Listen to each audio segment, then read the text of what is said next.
fights for out of a crouch, and he's very difficult to nail with 2 or 3 solid punches. So it's no disgrace to have to go to a decision against Bigfoot. And the other 25 fights, knockouts for Herbie Hyde, including the most noteworthy one, a 7th round knockout of Michael Bent about a year ago. Hyde's mother moved to Great Britain when he was 2 years old.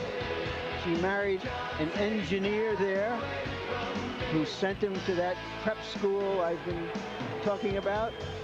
He has an 8-year-old brother who has leukemia. Both his father and his brother, I hear, are present. Herbie Hyde, born in Nigeria, fighting out of Norwich, England. 26 wins, 25 KOs. He is one of several contenders for heavyweight honors in the 2 or 3 years ahead. Right now, let's go up to ring announcer Michael Buffer for the pre-fight introductions. Ladies and gentlemen, welcome to the world's largest hotel, casino, and theme park, the MGM Grand of Las Vegas, Nevada, where tonight, Spencer Promotions and the MGM Grand, in association with your undisputed, undefeated king of beers, Budweiser, this Bud's for you, present 12 rounds of boxing for the WBO Heavyweight Championship of the World. This bout is sanctioned by the Nevada State Athletic Commission, Chairman Dr. James Ney, Commissioners Nat Carasali, Dr. Elias Ghanem, Luther Mack, and Crispin Rivera, Executive Director Mark Ratner, Chief Physician at ringside Dr. Flip Homansky, attending physicians Dr. James Wishgame and Dr. William Berliner, timekeeper at the bell Mike Lachella, counting for the knockdown seconds Al Bisick.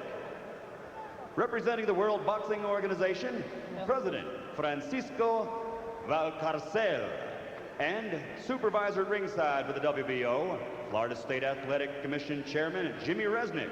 The 3 judges scoring this bout on a 10-point must system will be Chuck Giampa, Bill Graham, and Jerry Roth. And when the bell rings, the man in charge of the action, referee Richard Steele. And now, ladies and gentlemen, from the fabulous MGM Grand of Las Vegas, Nevada,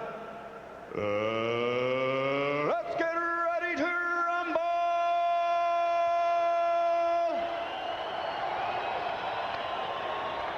Introducing first, fighting out of the blue corner, wearing white with red trim, weighing 241 pounds, this 1988 Olympic silver medalist brings into the ring a professional record of 35 victories against only 1 loss, with 1 no contest, and 29 of his 35 victories are by knockout. Ladies and gentlemen, from Brooklyn, New York, the challenger and former undisputed heavyweight champion of the world, Riddick Big Daddy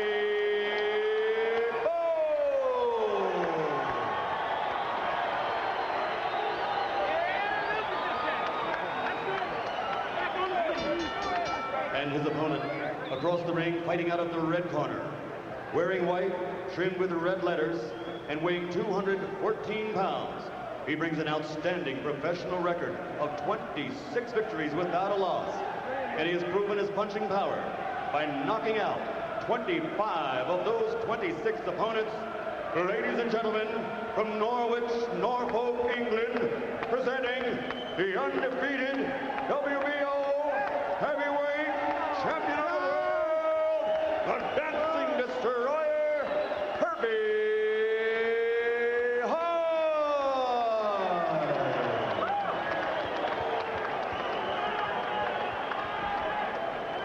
All right, Herbie, let's go.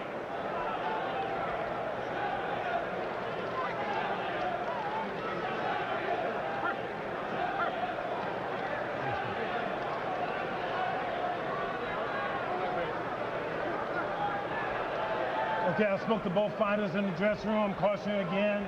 Obey my commands at all times. Shake hands. Good luck. Herbie Hyde might be compared to a star in the AAA leagues. He's in the big leagues now. Can he stand in on the curve? Can he get around on the fastball?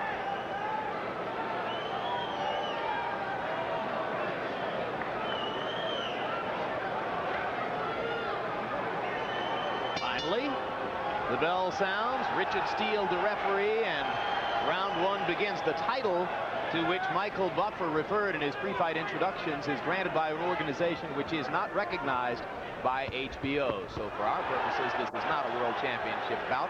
Herbie Hyde starts the action with a combination to Bowe's head. Riddick Bowe promised us yesterday that he would start off going to Hyde's body to determine whether his strength and weight advantages would be the telltale thing if he goes to the body. And by Hyde moving to the right, that makes it a non-fight and confuses Riddick Bowe. Anytime he slides over, makes it very, very difficult for Bowe.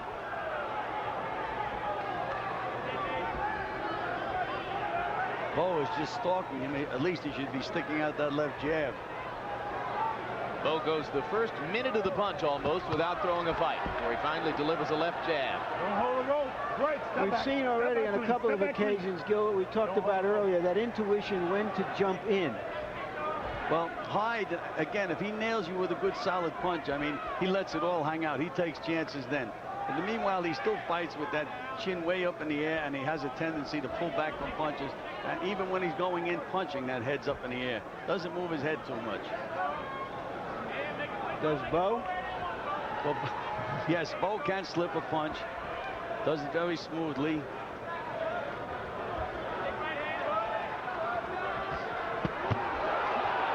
Another assault by Hyde, and he backs away. And Bowe is asking him to come on in and fight. I hope he doesn't do that all night. He's going to have to make Hyde fight. Snap that jab.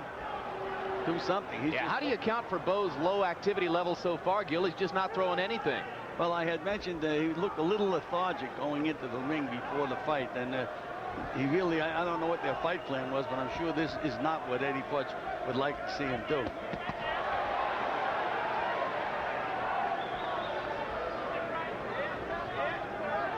Bowe, by his own admission, didn't do much to cut off the ring against Larry Donald in December. He said that he didn't feel like working that hard some of the time against Donald, and thought that he didn't have to dominate the fight. That much was true. And early in this fight, Jim, you can see that Hyde is much the quicker of the two. To no one's surprise,